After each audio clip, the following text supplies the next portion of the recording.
cash a meal. And do it through the pain, I don't need a pill. And life gon' get me down, but it won't break my will. Cause I've been chasing this so long, I can't give up. I won't give in, been through too much. I done prayed for the money, I done prayed for the fame. I done prayed that I will make a sacrifice and play this game. I done prayed that my life would never be the same. I done prayed that I will make it bring glory to my name. Ladies and gentlemen, before we get started to this podcast is brought to you by Final Form Subs. Final Form Subs is a supplement brand for everybody. If you need a multivitamin, I got multivitamins here. You need a multivitamin. If you need creatine, protein powder, organic bars of soap, if you need lifting gear, gym bag, you name it. You need stuff for your hair, your skin, your nails, beauty, personal care, all that stuff, gains, whatever you need, Final Form Subs has it. Go to finalformsubs.com. That's SUPPS, finalformsubs.com. Use promo code COACHSTRIB, all caps, no space. Get 10% off your order on supplements and personal care. Enjoy the show.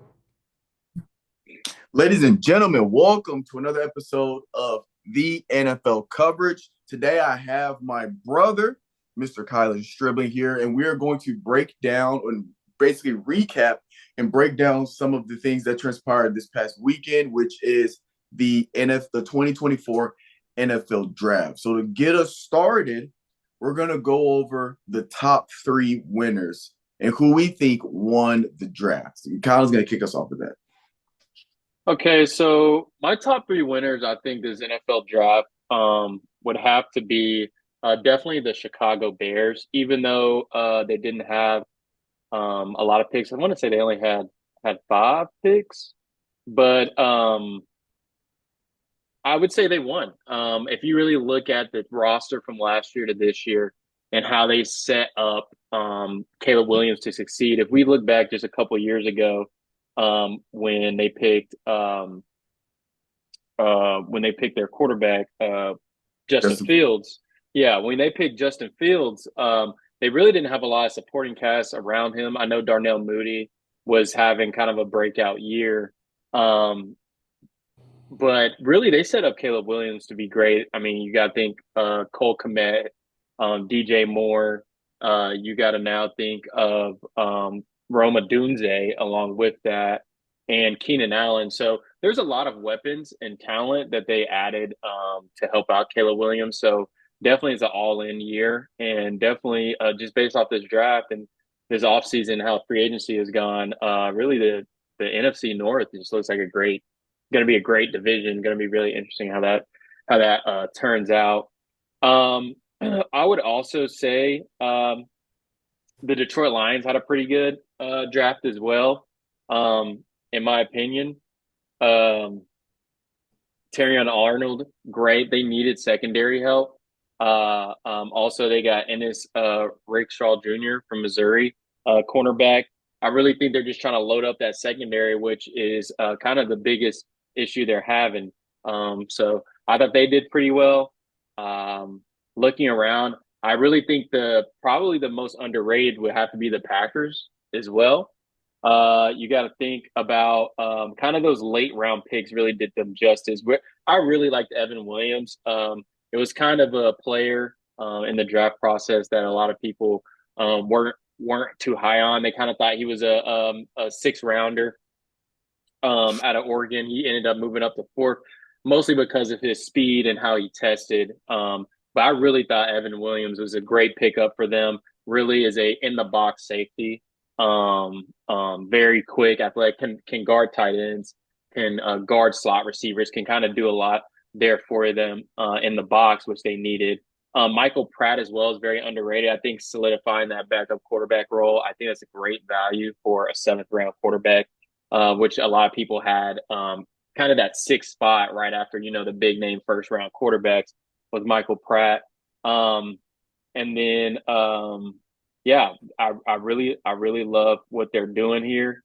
Javon Bullard at safety from Georgia. He also can play in the box, is more of a nickel. I'm really curious what they're going to put him at. I think he weighed in at like 198. So he has the good size to kind of be in the box as well. But I think with both Evan Williams and Javon Bullard, they really set themselves up to add depth in the secondary as well. So the Packers really look like they're going to be a good team next year. Alrighty, okay. So those are definitely some teams that graded out pretty well. For me, I think the team, my opinion, the team, and this is also looking at who they got in free agency, because a lot of people, when you look at, so a lot of times the team that won the draft might not be the team that's a better off team. But for just looking at the draft, I think the Philadelphia Eagles are looking pretty nice and going into Yeah. next year. They drafted Mitchell, my notes, Mitchell out of Toledo, as well as Dijon out of Iowa. They went, their first two picks went cornerbacks. And then they went an edge with Hunt there out of Houston Christian. So they were going heavy defense emphasis. And then we also got to remember that the Eagles got Saquon Barkley in the free agency. So their running back is solidified. You still got downtown A.J. Brown. You still got Devontae Smith. And then they also picked up receiver out of Clemson, Will Shipley. So, and then they also picked up some more offensive line linebackers and another receiver out of Florida State. I think Eagles are pretty much just solidifying, because their only problem with the slightly inconsistent offensively, but a lot of it has been their defense that has been kind of their Achilles heel move forward, and they went strong in that secondary. As strong in that secondary. To me, I do like how Chicago Bears are making moves with Caleb Williams, and like you said, putting the tools around him. Another team I think might, I don't know if I would say they necessarily won the draft, but I think they got significantly better from the draft, is the Pittsburgh Steelers. Russell Wilson, we don't quite know. But aside from the quarterback spot, they go tackle, center, first two picks, offensive line. So at least protect your quarterback. And you got Najee Harris there in the backfield, a phenomenal running back. Then they get Roman Wilson out of Michigan, receiver.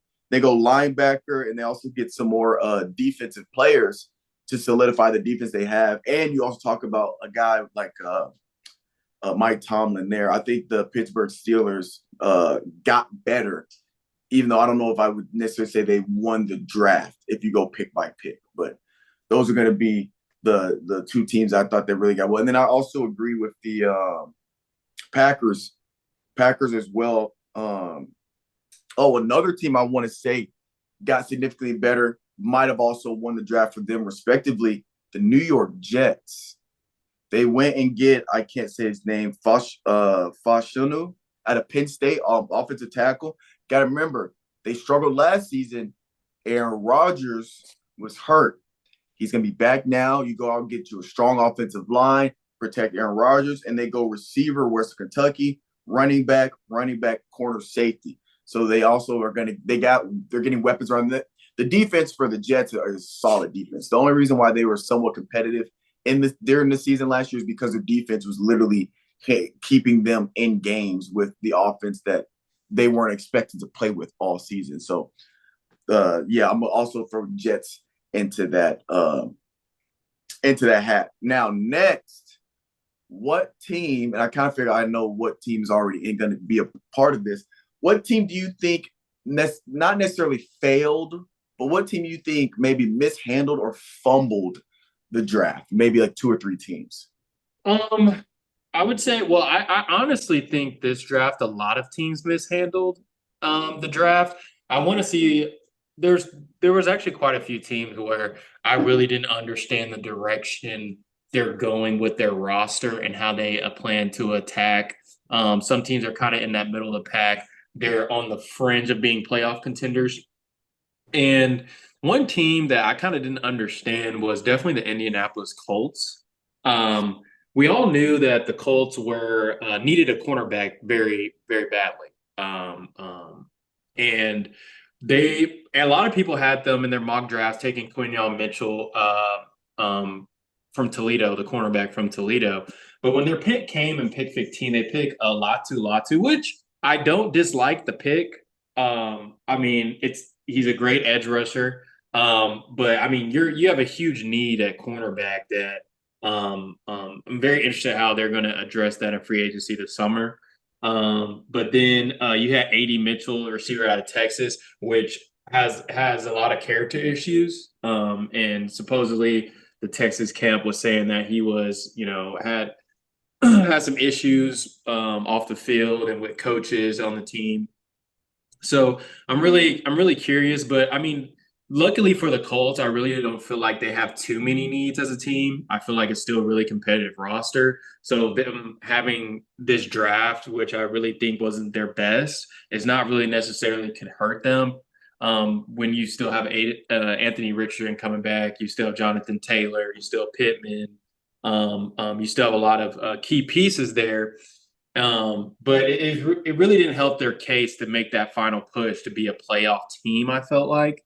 And we might look back on this draft and really look at, this is what didn't get them over the edge because they didn't add these playmakers. But I mean, their best bet is hoping that AD Mitchell works out well with that receiving core with Pittman and Mitchell. Definitely looks like they're trying to throw the ball deep with Anthony Richardson and his arm is what they're trying. Looks like they're trying to do probably run with Jonathan Taylor and then play action to AD Mitchell. So we'll see. Another team. Let me think about another team. It's really not a team where I'm like, okay, every single pick I didn't understand or was bad. But I would also say the Los Angeles Rams. I mean, you pick up Jared Verse, which adds to the edge, which the Rams really hit on last year's draft at defensive line. It seems for the past couple of years they've improved their defensive line significantly. I was thinking having Brandon Fisk out of Florida State, trying to help out with interior with Aaron Donald retiring, kind of understand that. But Jared Verse, I think they're really trying to bump up their defensive line and prepare for that performance hit they're going to have with Aaron Donald leaving. But really, I don't understand Blake Corum. I don't think Blake Corum's the best fit with the LA Rams and what they do. And they already have a pretty good running back. But, running back by committee, I guess you can never have too many running backs. But other than that, there's really not anyone else notable that they added where I was like, oh, that's a really good player I have rated or really a sleeper pick. I really think they just had a really not the best draft, in my opinion, out of everybody. And then to wrap up, I would say the Falcons. I think that's everybody's kind of scratching your head just because, and I'm pulling their picks up now. But what are you doing? Like, there's no – I would give them Braylon Trice. Braylon Trice out of Washington. He's an amazing player. He's going to really help out their defensive line. Really one of my most underrated edges in the draft.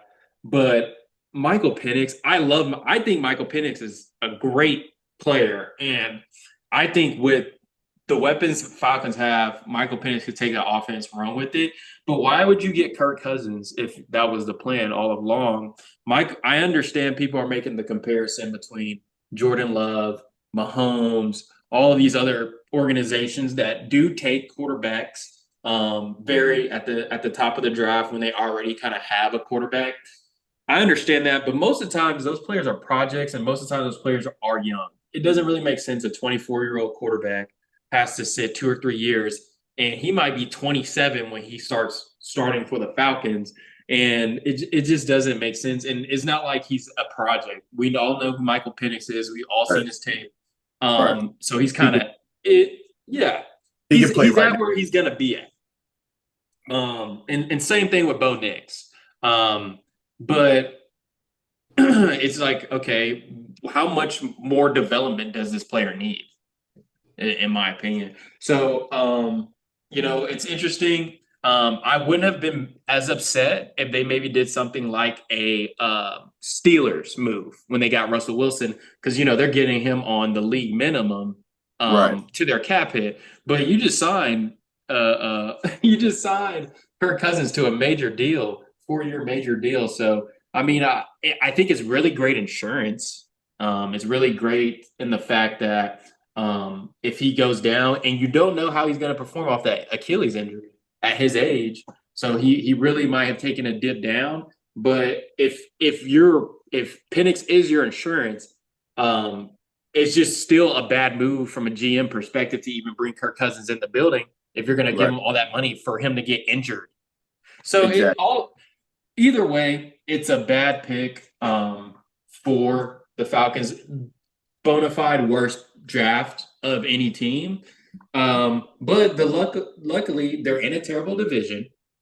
Luckily they're in a terrible division, and their roster's already pretty good. So it's not like their roster was terrible and they had this draft, or they had a lot of holes. So, I mean, I guess you could, this year as the Falcons, you could afford pretty much wasting your whole draft, except for Braylon Trice. He's gonna be impactful and be a difference maker for the team day one. So. Yeah, I agree. The Atlanta Falcons was one of my teams that I was like, I think that everybody, and watching the draft and the commentary, everybody was like, head scratching. And then there's even a clip of the guy that's in charge of drafting for the Falcons, or the GM, I believe, was explaining to the owner why they picked a quarterback. The video's hilarious. He's sitting there trying to explain, because even the owner's like, But here's the perfect example. So if we look at the NFL, first of all, wild year to be observing the draft this year, just because I think it might be like the first time in a very long time where there was 14 offensive players picked before defensive players. Right. So, I mean, where the league values are at currently. But this is a perfect example of NFL is a copycat league. Once someone does something and has success at it, everyone's going to copy that. So, I mean, just look at the Chiefs. What do people copy about the Chiefs that now is a common theme in the NFL? The biggest thing is they copy speed at receiver. They don't care if you 5'7", they don't care if you 5'4", 150 pounds. If you run a 4.2 and can just run deep and get open deep, they don't care who you are. So it used to be a very traditional Calvin Johnson type build. It'd be like 6'2", 6'3", possessional receiver. But now everybody's speed demons out there. So, but this is just an example of how teams are starting to now draft while their quarterbacks in their prime. If their quarterbacks at the end, because what do you do now?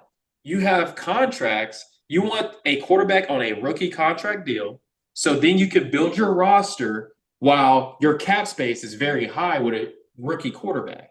And so what they're doing, and your Jordan Love teams are now saying, we're going to draft a guy high, because you never know. The hit rate with quarterbacks are so small, you don't know if you're going to get, in 3 years, you're finally going to get a generational quarterback or a franchise quarterback, because they're turning in and out every single year. Just look at last year's quarterback draft, 20, or the year before that. There's those quarterbacks, besides maybe Trevor Lawrence 3 years ago, he's really been the last franchise type of guy. And then you have CJ Stroud.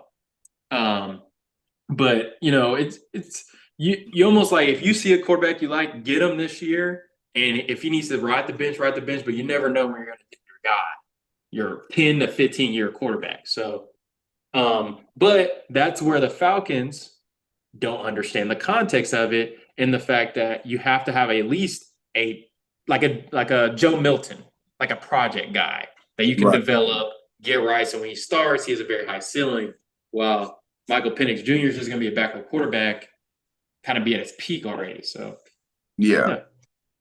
So I do want to, keeping on the same track of teams that kind of made us question what's going on, is I want to mention the Buffalo Bills. Now, I think the Buffalo Bills overall had a pretty solid draft. They are a Super Bowl contending team. They make the playoffs since Josh Allen's been there. They make the play. They're competitive, so they don't need too much to kind of tip them over. But what was very interesting to me, where I think they fumbled, is the Bills and Chiefs traded picks, right? So the Bills were ahead of the Chiefs, and remember, the Bills and Chiefs have not long, but since Mahomes and Josh Allen, they have a history of meeting each other in the playoffs and usually Kansas City getting the best of them. The only reason why Josh Allen does not have a Super Bowl is because he has to go against the Kansas City Chiefs every year in the playoffs. They always meet, generally in the AFC Championship. So the Bills are ahead of the Chiefs. They switch. They trade a pick. Chiefs get ahead of them. And we're talking about the reigning Super Bowl champions, Chiefs. They just won, those Chiefs. And they draft a guy that is 5'11", about 6 feet tall, and runs a 4.2 40.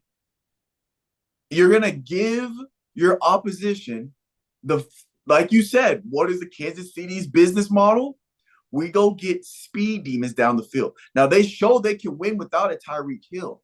They've shown they can do that with Travis Kelce. They had Juju Smith-Schuster. They had some Pacheco's stepped up, played phenomenal. They show they can do it without him. Now the Bills allow the Kansas City Chiefs to go get the fastest human being to ever compete in the combine with a 4.2 140. So that was one thing that I thought the Bills kind of fumbled a little bit, because at least if you're going to trade it away, trade it maybe to an NFC team, right? A team you're not going to necessarily have to play unless you get to the Super Bowl. Not a direct opposition in the Kansas City Chiefs, a team you've had history with. That'd be like the Lakers trading away to the Boston Celtics, and the Celtics end up getting, it don't make sense, even though Celtics and Lakers are all opposite conferences. That's a terrible analogy. But that was one thing. But I will say the Bills, they bolstered up on defense. They go safety. They did go interior defense. They go linebacker, corner. They did get some offensive line to protect Josh Allen. So I think the rest of the draft, I feel like, to me, they kind of corrected a little bit because they focused more on defense, since their offense is somewhat already well established. They got some offensive line just to add depth. So I feel like the rest of the and they still did pick up a receiver in Keon Coleman from Florida State. So they did get a receiver, but they could have got the fastest. But then again, I do understand contextually this guy might fit their system better. So I do understand a little bit, but it just seemed like, you kind of allow your ops to get better, direct ops. But anyway, I feel like they did correct themselves a little bit. Another team, I think, like I'm trying to, nitpick maybe one or two. I'm looking at the Cleveland Browns. I'm looking at the Carolina Panthers. I don't think they drafted terribly, but I don't think they drafted enough, being two teams that did not make the playoffs. Being two teams, Panthers only won 2 games last year. So you got to really, really, really draft well, because you're in a small market, only winning 2 games. You're not an aesthetically pleasing market for to get guys in free agency, to get big name guys in free agency. So you have to draft well, and I just think they did an okay job at the draft, as well as the Cleveland Browns. I think they're okay, but those are pretty much my teams that I think kind of either had a little hiccup that didn't make sense, or just kind of so. But now what are some teams that you are interested? Now let's get to the fun part. The fun part. What are some teams, when you think about who they got in free agency, who they've drafted, who they'll probably push for, what they'll do this summer? What are the teams you're interested to see play next year? Like, for me, I know the Jets are a big one, because you get Aaron Rodgers back. Now you get to see what that team looks like in its full form. I'm interested to see. We can talk about the Titans, because we are 615 natives, obviously. But there are teams that I'm actually excited to see just how the draft and their free agents play out next season. Okay. I would definitely say the team I'm actually really most interested would be probably the Bears.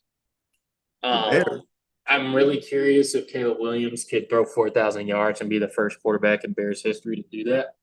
Because I think if any Bears quarterback ever in that franchise's history, Caleb Williams has the best shot to do that next year. Based off, I would say the Titans for sure. Just kind of seeing the direction the Titans are going, I feel like the Titans are trying to make a very big brand move as an organization, as a team. And I really feel like, other than maybe the Commanders, they're pretty much one of the only few teams that are really making a giant change, and the Chargers as well. But just looking at what they added, I would say the J.C. Latham. I mean, there's a lot of mixed feelings in that pick, but I think it's honestly an upgrade either way. If we put him at right tackle, he's better than Duncan. He's better than Petit Pierre.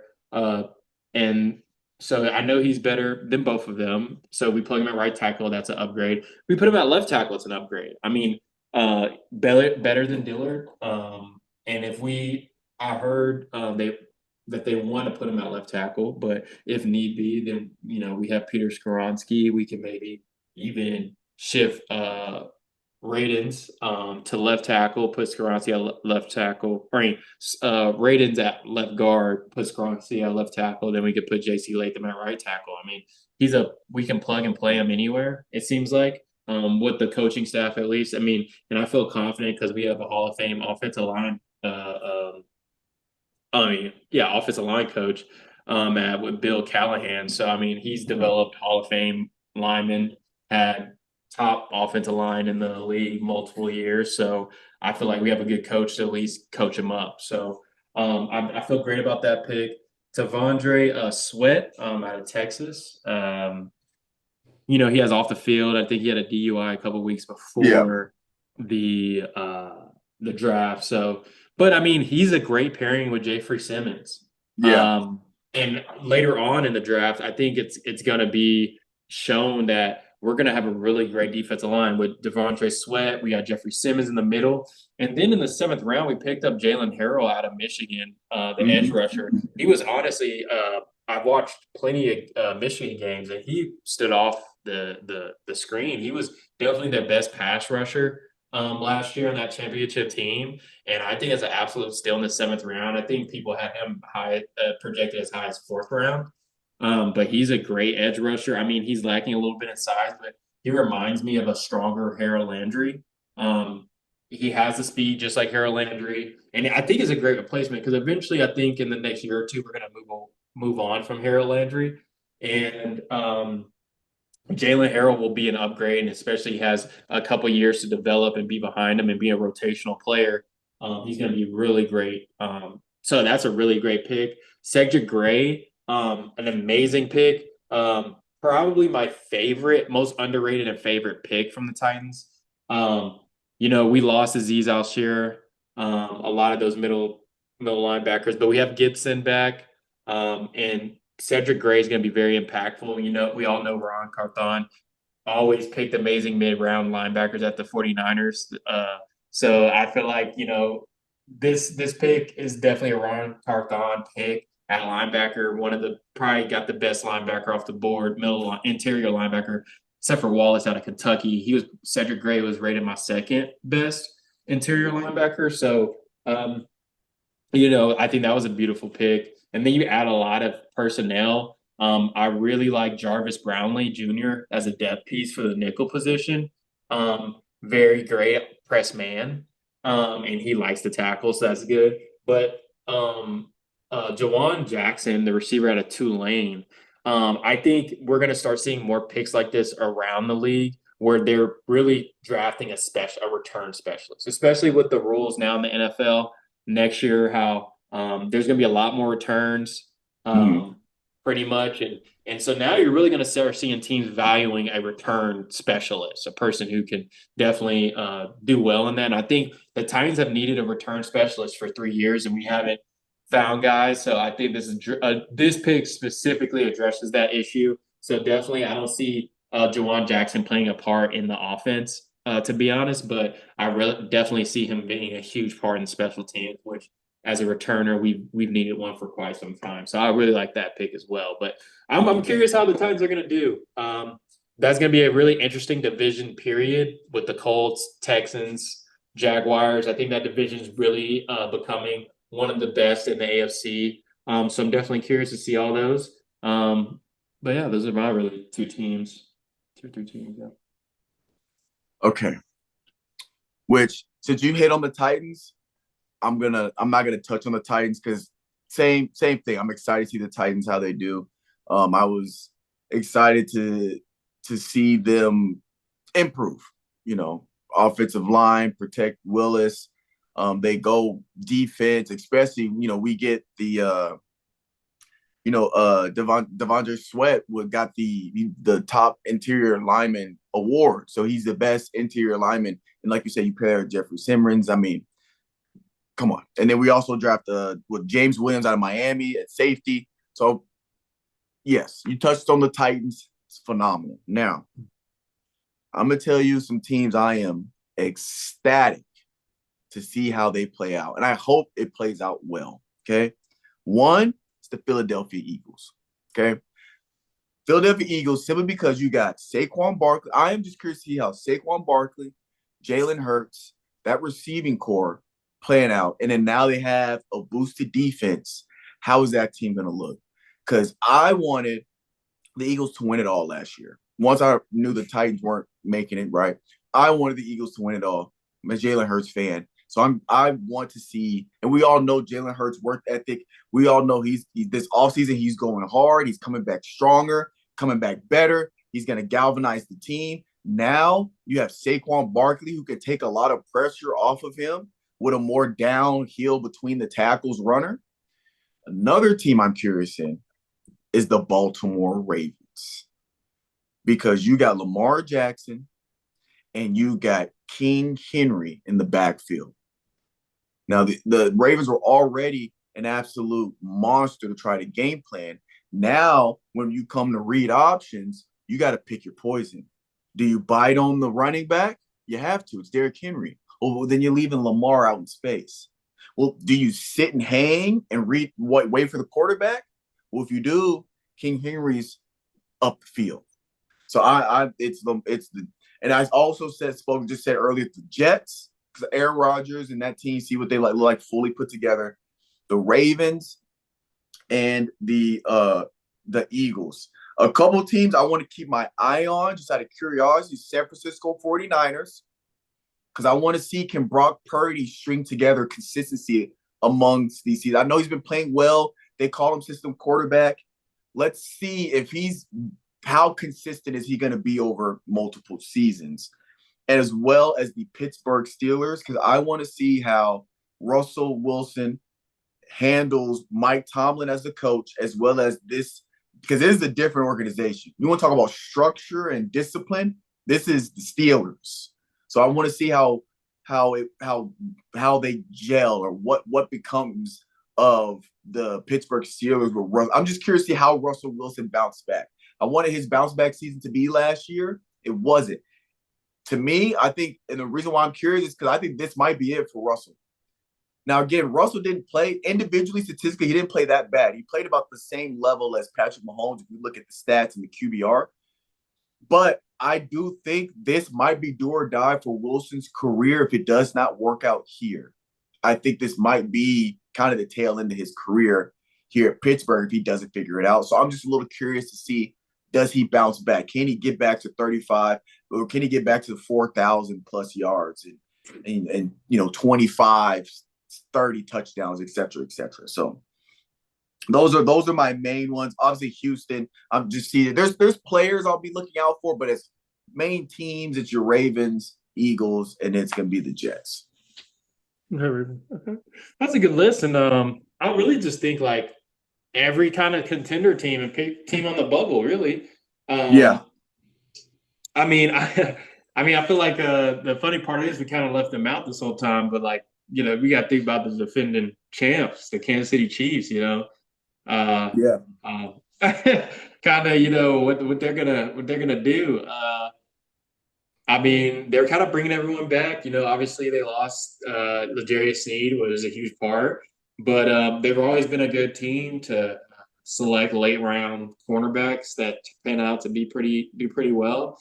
I'm seeing on here they got a steal with Kamal Hayden out of Tennessee. I know he had some injuries in college and stuff like that, but I graded Hayden like a round 3 cornerback, and they got him at round 6. They got Jared Wiley, a tight end out of TCU. which he does kind of remind me of Travis Kelce in some ways. Probably not as smooth, a little bit stiffer than Kelce, but definitely has a good knack of zone coverages and getting in the right spots, just like Kelce does. So maybe even the addressing that with Wiley, kind of maybe a Kelce replacement, knowing that Kelsey's growing in age, he's not getting any younger. Right. Maybe in a year or two, you might see him retire. So that might be someone. Xavier Worthy, they need receivers. They need to get Mahomes playmakers. So I think the Chiefs are definitely a team there. Really, yeah, I would say those contending teams. I really am curious of what the Dolphins are going to do as well. Oh yeah. On paper, with how the Bills' offseason has gone, they should be clear front runners to win that division. Clear front runner. I mean, I know all know Aaron Rodgers is coming back off the injury, but on paper and how they drafted, they should win that division, right? So I think the Dolphins are definitely a team I'm looking out for. Obviously, the Falcons, everybody's kind of going to be like, how is everything going to work? How's that going to work? So that'll be interesting as well. But yeah, so I mean, it's gonna be a good upcoming NFL season. I still think it's funny that we're gonna go into this NFL season, and when we have kind of summer free agency go by, they're gonna start coming out with the preseason rankings, and they're always gonna have the Dallas Cowboys up top for some reason, and they're supposed to go all in this year. So, yeah, they have not. They've been very quiet in free agency, have traded down and got guys, and really didn't get any much playmakers. So it's gonna be really curious how things are gonna stack up with the Cowboys this year. So just watching that turmoil go down when they lose first round of the playoffs next year is gonna be pretty hilarious. But we'll see. We will see. Yeah, the Cowboys are always in that bubble of let's see how they pan out, and it's just from the fans being not in reality, but not in reality. That's what it is. They're not in reality because But the team. Okay, I'll give this to you. The team I think is going to be the most improved based off of their draft from this draft. I think the Panthers are going to be more improved than last year. More improved. They went out and they finally got some help with Jonathan Brooks out of Texas. They got Bryce Young some weapons now. At least some okay weapons to where we're kind of not looking at him like, okay, we understand why he's not able to do anything because he has nobody to throw it to, but Adam Thielen or something.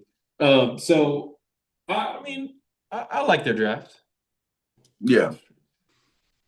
I think Carolina will probably be the most. I can see Carolina being the most improved, especially from where they were.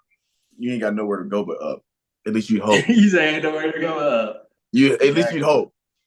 But is that all we got for the notes?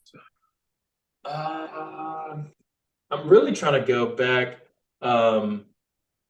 because I know that the Panthers got someone kind of like late round. I'm trying to remember. At what position? I have the picks here. I want to say receiver. Their first pick was receiver Xavier out of South Carolina. Leggett. Yeah. They picked up a tight end in the 4th round from Texas. Yes, that's what I meant. He was my second rated tight end. Yeah. What's his name? Jordan? Jatavian Sanders. Sanders, number 0. Yes. He was my second rated tight end. And I was, when they picked him up, I was like, that was a great pick. Like that was a great pick that Bryce Young will be thanking them for. Because I mean, Leggett, I actually didn't agree with his comps. A lot of people's comps. A lot of people compared him to a Deebo Samuel just because he's 220. He's like 225, or DJ Metcalf. I really didn't agree with either of them. I really thought he really reminded me of Michael Thomas Just how Okay. physically he was on the press. He's a little bit stiffer of an athlete, but a very possessional receiver. But I mean, his testing score shows that he has the potential to run. He ran very well. His 40 time was really good. So I think it was in the 4.4 range. Right. So it was really good. So I mean, I really think he's just a little bit faster. Michael Thomas was my comp when I watched his tape. But they got Leggett, which I mean, to be honest, out of all the first round receivers or out of all the first round projected receivers, I wasn't the highest on him just because I really felt like he was a little bit too stiff um, on his routes and things like that. And so, yeah, getting him and getting tight end out of Texas, I think they really did well on there. And I would say the team that pretty much maybe took the biggest hit from this draft and how they drafted. I think I would go with the Colts. I really felt like this team was on the bubble, and if they had a good draft, then they could have potentially put them from a playoff team to not a playoff team. And I really felt like from this walking away from this draft, I don't feel hopeful that the Colts are going to make it to the playoffs next year. And okay. Hot take. Hot take. Because I do know, looking at some of, these people have like the different grades and stuff, grading on their drafts. Because I believe for most people, they grade it out at an A- or a higher. But, the grading is all opinionated. And I think my thing with some of the grading, people get too caught up in. I do think sometimes people get too caught up in who they grade or who the team drafted, and not does this player fit the system. Exactly. That's what it comes down to. And most GMs, they come from a perspective of there's two philosophies. The one philosophy is, do we draft players that's the best value available? Right. Is this the best player out of all of the players? Or do we draft for our needs? Now, for example, Ron Carthon, they did an interview with Ron Carthon. He says he's trying to get it to where the roster's good enough where you address needs in free agency, and then you address then when you address for the future of your roster, the future of the team, you do that in the draft. You just get best available athletes that can make a difference on your team in the draft. So there's two different philosophies going there. I've always been value, and then if you're tied on a guy, you go with need. So I think it's really best scheme fit. There are some players that had really good scheme fits, and then their team their teams not get scheme fits and for some players. And I think JJ McCarthy is one I'm going to be very curious to see next year. Very curious. I think they're trying to sit him first. Is going to be the projection. Is he's going to sit, and then he's going to eventually take over. They said maybe at the end of the season. But I'm really curious to see how that fit's going to go. And I really don't know if they're going to retain Justin Jefferson. I really don't know, because Justin Jefferson, based on how McCarthy comes in and performs, might try to leave the Vikings to get paired up with a better quarterback. Right. Because I mean, in that system, you're throwing like McCarthy was babied in college in a way to say, hey, we're just going to run the ball, protect you. And, it's the coaches really tried to put him in the best positions possible to kind of protect him. But in Vikings, they're going to let it sling, and you're going to have to go out there and make plays, and you're got to distribute the ball, which he didn't really do in his college career. So it's going to be really curious how certain fits work out with certain players. Yeah. We've seen it all before. Teams drafting, what they do is the best receiver in the draft, or the best quarterback, or the best available at their time. And they don't pan out. And then you get guys like Mr. Irrelevant, Mr. Brock Purdy, who, you know, obviously the last pick of the draft wasn't highly graded, wasn't really highly sought after. 49ers, probably in my opinion, probably just took a flyer on him. As our last, let's get this Brock Purdy guy. He seemed like he might fit the system kind of thing. And look, I mean, you look at him now. He fits their system perfect. You know, people try to knock him saying he's a systems quarterback. There's nothing wrong with that. If I'm a quarterback, I want eventually the point of a system quarterback is you eventually, let's say you draft a guy who's going to be your franchise guy and you build a team around it, you eventually want the system to fit that quarterback. Eventually, that's like kind of the whole point. It's just some people get drafted to where that system is already a fit for how they play and it works out immediately. Sometimes you draft a guy and you got to build pieces around him to eventually create the system that eventually becomes their system to be a system quarterback. So it's and to add to that point, there's actually another third option in the way, and you kind of see this with quarterbacks like Baker Mayfield and other quarterbacks, where the third option is it does work, or let's say, or Kyler Murray, or it does work where, maybe he kind of hit it off like that. But as a quarterback, you have to, when you draft a quarterback, you have to get a quarterback that you believe will fit and work in pretty much any system. Because one thing's for sure, quarterbacks do not have the same offensive coordinator their whole entire NFL career. Right. You have some quarterbacks that work out well at the beginning, and then they get a different offensive coordinator or a different head coach, and then they start from scratch and they have to build up that scheme or build that system and their offensive playbook around them, and they have to do that multiple times in their career, maybe even 3 years in a row, like I said, Baker Mayfield was put in. And so, you know,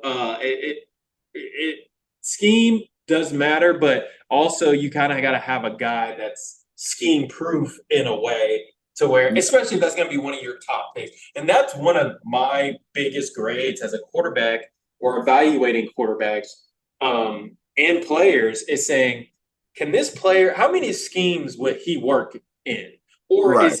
is he like, he's going to only have to work if it's a West Coast offense and they run a bunch of play action, he can hit the receiver deep. Or, you're a running back. Are you an every down running back? Are you a scat back? Are you in the red zone? Will you get that 1 yard to get that score? Like you have, and if not, then it's like, okay, you would work in an air raid system. You would work best in a West Coast system. But if you have a running back, it says, like, it does not matter who you line them. Like Saquon Barkley. Saquon Barkley is a player where I'm like, no matter what system he's in, he's going to thrive. Right. If it's a passing system, he can catch the ball at the backfield. If it's 12 personnel, he can go out and block DNs and extra linebacker blitzes. He can do everything. So every single position has that prototype of a player who can pretty much do everything well. And those are the players that are always on top of my list or who's on top of that board. So yeah, that makes sense. When you break it down like that, that makes sense. But yeah, so it's over. The draft's over, and look forward to seeing and getting ready for next year's draft. Right. Getting ready for next year's draft. But no, the summer free agency is gonna be very interesting. There's still some guys on the market that can definitely be impactful to teams next year. Definitely one would be Justin Simmons. Is coming out of Denver, and he's still a free agency. I think the Buffalo Bills traded back in the draft for a reason, to get some extra picks for a reason, to maybe make a trade move. There's still receivers out there that are requesting trades, like Brandon Ayuk, and who's also been tied with maybe going to the Patriots. And then you do have T. Higgins. He was rumored very heavily to the Titans. But I mean, after that Ridley signing and Ridley trade, I'm not probably not going to go there. But I mean, you never know. There's still some free agent targets out there that, I mean, you got to look at cornerback. I don't know if Stephon Gilmore's already signed with a team yet, but I think he might still be out there. So there's still some guys. So it's going to be interesting how teams start wrapping up their teams. And I mean, you still also have the preferred free agent signings, preferred undrafted signings, Right. which we've always seen. There's always been a couple guys that come out of there and do pretty well. So definitely some more to go for NFL teams, more to go for all of our teams. See how those things work out before the season starts. Well, all righty there. Could have said it better myself. Ladies and gentlemen, we'll catch you guys next time. Peace. My destiny, I'm gonna chase my dreams.